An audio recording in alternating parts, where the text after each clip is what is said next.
Radio Karoual, le journal. Présentation Haruna Meiga. Mesdames et messieurs, bonsoir et bienvenue à cette nouvelle édition de la Radio Karoual. Au sommaire, la société Ndiam Seno accompagne les malades des formations sanitaires de Dori en don de produits pharmaceutiques. Du 29 au 31 juillet, le Conseil constitutionnel commémore ses 25 ans.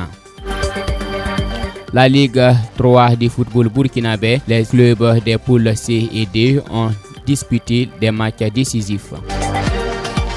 Merci de nous choisir pour vous informer à Kabeka, Kashirga, Taka, Yirga dans la commune de Dori. La société Ndiam Seno a procédé ce lundi matin dans la cour du Haut Commissariat du Sénat à la remise d'un lot de produits pharmaceutiques visant à lutter contre le paludisme en cette période hivernale. 10 000 kits ont été remis au secrétaire général de la région qui à son tour les a remis au directeur régional de la santé du Sahel. Le compte rendu avec Cheikh Yannick Somé. La cour du Haut Commissariat du Sénat ne s'est pas fait prier. Autorités administratives, religieuses, coutumières et leaders d'associations ont voulu être témoins du don de la société Ndiam Seno. De l'avis du premier responsable El Hadj Ousmane Maïga, le don en produits pharmaceutiques représente leur contribution au développement du pays. Qui dit redevabilité doit apporter une pierre de construction à l'édifice de toute la nation entière, où qu'il soit en fonction de sa position. Les acteurs de la santé ont fait eux aussi ce qu'ils peuvent, à savoir le don de moustiquaires par l'État, le curage des caniveaux qui se fait partout au Burkina. Et nous aussi, en tant que société de la place, qu'est-ce que nous pouvons apporter? Entre discours et sketch, tout ce concourait à la sensibilisation de la lutte contre le paludisme. À la date du 30 juin 2025, 70 000 cas de paludisme simple ont été enregistrés. 7 000 cas de palud grave selon le directeur régional de la santé du Sahel. Et le geste de Ndiam Seno est appréciable. Djibrila Maïga. Ce don, je dirais qu'il tombe à pic parce qu'il s'agit d'un don pour prendre en charge des cas de paludisme qui viendraient au niveau donc des formations sanitaires de la ville de Dori. Et nous sommes justement dans la période où les cas de paludisme augmentent.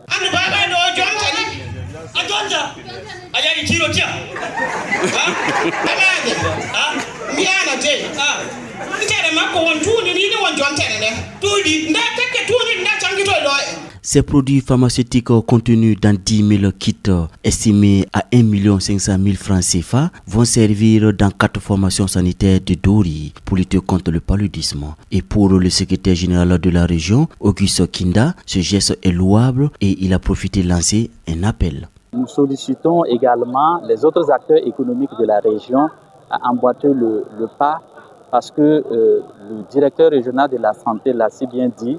Déjà, nous avons dépassé plus de 70 000 cas de paludisme au titre de l'année 2025.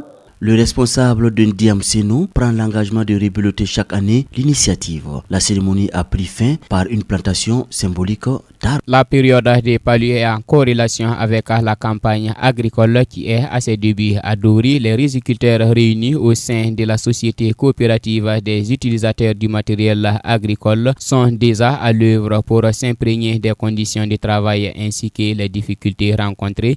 Une équipe de la radio Kaoural s'est rendue sur le site exploite cette société le samedi 19 juillet 2025, les débuts de la campagne rizicole dans ce reportage d'Ismaël Confé. Le Sahel, précisément la commune de Dori, ne figure pas parmi les zones rizicoles du Burkina. Cependant, depuis quelques années, une coopérative force l'admiration en exploitant un site rizicole aux encablures de la ville de Dori. Le promoteur de la coopérative explique comment est née cette initiative. Boubacar Maïga, président de la coopérative des utilisateurs de matériel agricole.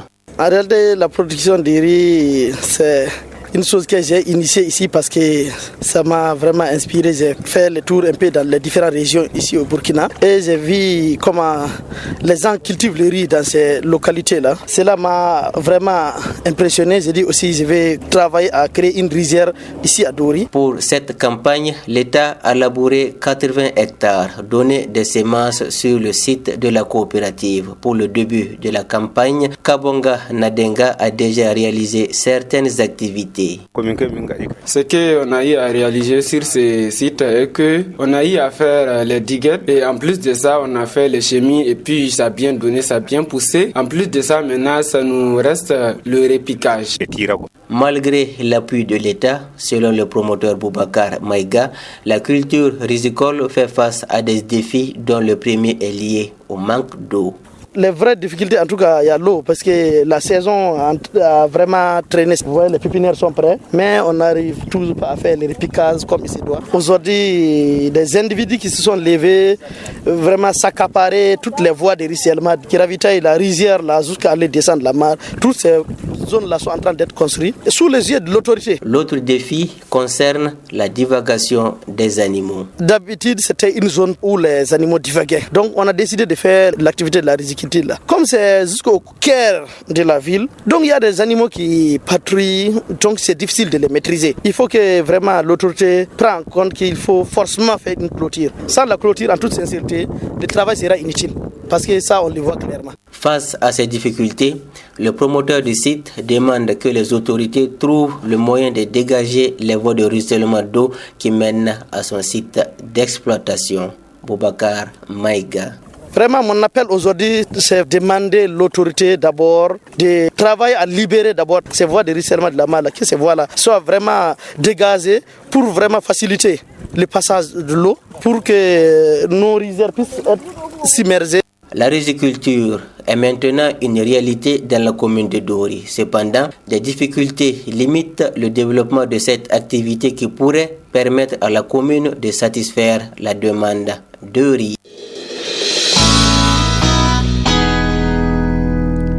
Le 19 et 20 juillet 2025, la brigade La Balla a fait une grande campagne de sensibilisation sur la propriété des caniveaux à Ouagadougou à travers des caravanes, des causeries éducatives et des démonstrations sur le terrain. Elle a rappelé l'importance de garder les caniveaux propres pour éviter les inondations et préserver la santé publique. Plus de précisions avec Diakondi Tendano. Présent sur le terrain durant cette campagne de sensibilisation sur les dangers liés aux caniveaux bouchés, le lieutenant de police Ousseini Kondomo fait un constat amer. Dans ce quartier, vraiment, le constat est désagréable.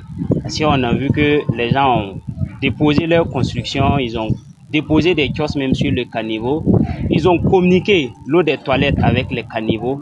Ils se lavent, ça sort, ça coule dedans. Les kiosques sont déposés sur les caniveaux, c'est bouché. D'autres même ramassent les déchets, ils viennent verser dans le caniveau. Complètement, c'est bouché. Et lorsqu'il y a la pluie, eux-mêmes, ils l'ont témoigné, qui ne peut même pas circuler. Et un enfant de 6 ans même qui marche, s'il s'amuse, l'eau va l'emporter. Ils ont témoigné cela. Face à ces constats, l'autorité a aussi fixé des conduites à tenir pour protéger l'environnement lors de cette campagne. La mission de ce matin ici, là, c'était d'abord les sensibiliser et ensuite les imposer un environnement salubre. Ils devraient fermer les trous qui communiquaient avec les caniveaux.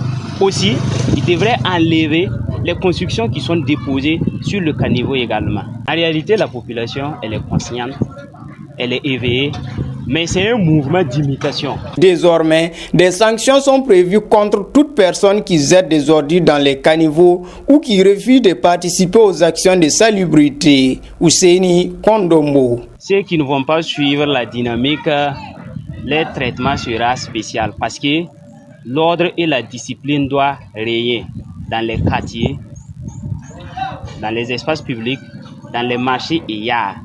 Et lorsque plus tard, on va venir constater que ce qu'on t'avait fait des remarques, les remarques qu'on t'avait fait ne sont pas prises en compte, tu vas non seulement t'occuper de ce qu'on t'a fait remarquer, et aussi on va te téléporter ailleurs, on va t'envoyer ailleurs, tu vas aller rendre là-bas propre. Sinon, l'ordre et la discipline doivent régner. Entre sensibilisation et sanction, les responsables espèrent un changement durable des comportements. Il revient à chaque citoyen de jouer sa partition. car une ville propre commence par un geste simple, ne pas jeter les ordures dans les caniveaux. Toujours dans la capitale burkinabé, ce lundi 21 juillet 2025, le président du Conseil constitutionnel, Maître Barthélémy Kéri, a annoncé en conférence de presse que son institution va célébrer ses 25 ans d'anniversaire du 29 au 31 juillet à travers plusieurs activités. L'essence de cette information avec Ismaël Konfé. Selon Maître Barthélémy Kéri, président du Conseil constitutionnel, les 25 ans d'anniversaire de son institution sera marqué par plusieurs activités. Ce sont entre autres la tenue d'un colloque international sous le thème « Deux décennies de fonctionnement, contribution à la construction de l'état de droit et perspective », l'organisation des tournées régionales de sensibilisation, la tenue d'une session de renforcement des capacités ainsi que la publication d'un recueil de jurisprudence. La conférence connaîtra la participation de constitutionnalistes venus de plusieurs pays. Selon toujours le président du Conseil constitutionnel, ces activités visent à rendre son institution plus accessible, plus efficace et plus enracinée dans les aspirations démocratiques du peuple burkinabé. Cette conférence de presse a été aussi l'occasion pour Maître Barthélémy Kéri de faire le bilan ainsi que l'historique de son institution. Au cours de cette conférence de presse, Maître Barthélémy Kéri a affirmé vouloir faire de son institution, grâce aux réformes prévues, une juridiction constitutionnelle moderne qui garantit les droits et la stabilité institutionnelle. Rappelons que cette institution en charge des questions électorales a été créée en 2000. Elle garantit le respect de la Constitution, arbitre aussi entre les pouvoirs publics et régule les processus électoraux. Foot, basket, handball, judo, cyclisme, le sport. Et on entame la page des sports à présent. La Ligue 3 du football burkinabé continue de livrer son lot d'émotions et de surprises. Ce samedi 19 juillet 2025, les clubs des poules C et D ont disputé des matchs décisifs pour la suite du championnat. Entre confirmation, remontée et faux pas, le spectacle était bien au rendez-vous. Plus de précisions avec Diakondi Tendano. Dans la poule C, Focus Sport a dominé Nongodo FC sur un score net de 4-0. Une victoire qui leur permet de passer en tête du classement avec 10 points et une différence de plus 17 malgré un match en moins. TP Nalambu et Bamoy FC devaient également s'affronter, mais le score n'a pas été communiqué. Match nul entre Sigri FC et AFC Po 0-0, ce qui permet à Po de rester troisième. Au classement, Focus Sport 10 points plus 17, moins un match. Nongodo FC 10 points plus 1. AFC Po 7 points plus 2. Sigri FC 5 points moins 1. Bamoy FC 1 point moins 4, moins 1 match. TP Nalambu 1 point moins 15. Dans la poule D, Logong FC a corrigé Aspak par 5-0 et conforte sa première place avec 13 points. ACF et Impact DK se sont quittés sur un match nul 1-1. Bafouji FC était au repos mais reste troisième avec un match en moins. Au classement, Logong FC 13 points plus 9, Impact DK 8 points plus 1, Bafouji FC 7 points plus 8, moins 1 match, ACF 5 points moins 2, Aspak 0 points moins 16. À mi-parcours de cette Ligue 3, les écarts se creusent dans certains poules tandis que rien n'est encore joué pour les places de qualification. La suite du championnat promet d'être intense avec des équipes comme Focus Sport et Logong FC qui affirment clairement leurs ambitions. Et le tout dernier élément de ce journal, le samedi 19 juillet 2025, le district de football du Sénat a clôturé son tournoi de football dénommé Coupe du district sur le terrain municipal de Dori devant l'autorité communale et population. Le fil sonore de cette finale avec Amadouli. C'est sous un ciel nuageux avec des gouttes d'eau par moment que le corps arbitral a donné le coup de sifflet lançant la finale entre Sahel FC et Tottenham. Le patron de la finale, le président de la délégation spéciale Atiana Ayongo, a profité de la mi-temps pour féliciter l'ensemble des acteurs. Et c'est le lieu pour nous, en tant que collectivité, de saluer le district de Sénat et tous ceux qui ont participé à l'organisation de cette coupe. Et nous sommes vraiment reconnaissants quand les gens font des efforts pour animer la ville de Dori, pour animer toute la région entière. malgré les difficultés que nous connaissons, malgré les défis sécuritaires dans lesquels nous vivons. Donc, tous les acteurs sont à féliciter. C'est un président du district de football du Séno affairé lors de cette finale. Au four et au moulin, Dirissa Meiga tire un bilan satisfaisant de cette première édition. Entièrement satisfait parce que c'est ce que nous avons voulu quand même. On a voulu donner de la compétition, c'est ce qui s'est passé. Vous avez vu que le match vers la fin c'était vraiment un match et pour les deux équipes c'était équilibré. Donc il y avait du jeu.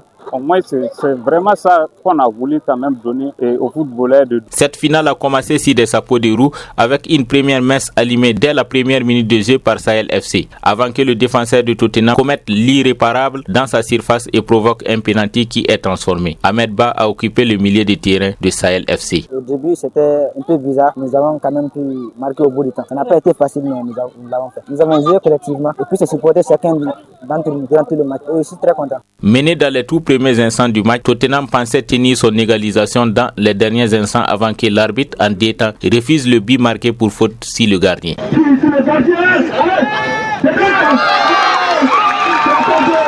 Le capitaine de Tottenham, Issa Zané, dans la douleur, accepte le score, donc la défaite.